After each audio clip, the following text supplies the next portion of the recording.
Hi, I'm Dave from boyinaband.com, and it's time to wrap up our studio assembling journey here in day 7. We're going to be talking about those little bits and bobs that haven't yet been mentioned. Are you sad our journey's at an end, Kieran? Not really sad, I didn't get emotionally attached to it. And you know what else is difficult to get emotionally attached to? Hard drives. Recording high quality audio takes up a lot of hard drive space. So if your computer isn't particularly flush for the stuff, I'd advise picking up a terabyte or two. I've had a 2TB hard disk for about 4 years now and I still haven't filled it up, to give you a rough guide. You can get external 1TB USB hard drives for about £50 these days. And to everyone from the future who can get 10 petabytes for that much, well, screw you. So get yourself an external hard drive and back up frequently. Seriously, make several versions of each song you make, and once in a while back up your entire catalogue. I've avoided some scary close calls from doing that. VSTs. To answer your first question, virtual studio technology.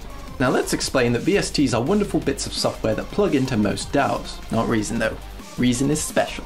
Anyway, they do all kinds of things. They process sounds with things like distortion, reverb and other effects. Or they make sounds themselves as synthesizers and samplers. Basically doing all the things that back in ye olde days of recording music would cost you a fortune in expensive outboard hardware. Aren't you grateful you live in the future, Kieran? Didn't you just tell the people of the future to go screw themselves? Stop being so hypocritical, Kieran. Anyway, there are free ones and there are paid ones. This is a whole topic unto itself, but if you're looking for free ones, search Google for good VSTs. And if you're looking to spend money to get some really good ones, here are some that I use. Sugarbyte's Wow, a great formant filter that gets really cool growly bass sounds. Sugarbyte's Effectrix, a fantastic VST that allows you to add effects over time really easily without tons of messy envelopes. Has a great turntable stop effect too. Camel Fat, really good filter and distortion plugin. Camel Space, a fantastic delay and reverb kind of plugin, makes things sound horrendously pro. And the FabFilter VSTs, there's loads of good ones here. I use the EQ and compression all the time.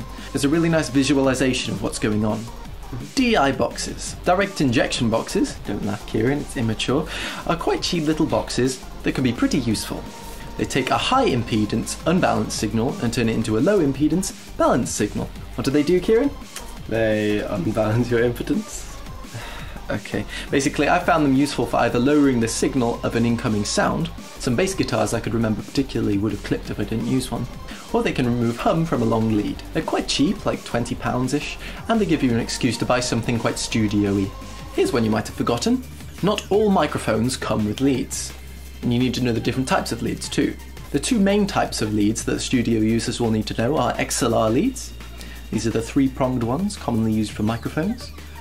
Or 1/4-inch leads, and these ones are commonly known as guitar leads or jack leads, and they're used for like instruments and stuff like that. These can both be bought for less than $5 each. You'll probably need a few if you're as bad at losing leads as I am, though I do have a lot of lassos now. And for all y'all wanting to know the difference, XLR has a higher signal to noise ratio, basically meaning that things you record with it have less background noise than with a 1/4-inch, though to be honest I can't tell the difference. Samples! If you're making electronic music, stuff like orchestral music, or emulating a live drum kit, then samples are frickin' useful. They are basically just recorded sounds that you can legally make music with, unless you're using an illegal sample. They usually come in the form of sample packs which contain a bunch of the things, or as patches for VST samplers. Good, powerful samples are vital when creating professional quality music. So ensure when you're listening to them you're thinking, yes, I could hear this in a pro song, before you splash out. I'd advise checking out primeloops.com, which is where I get most of my samples from. Link below.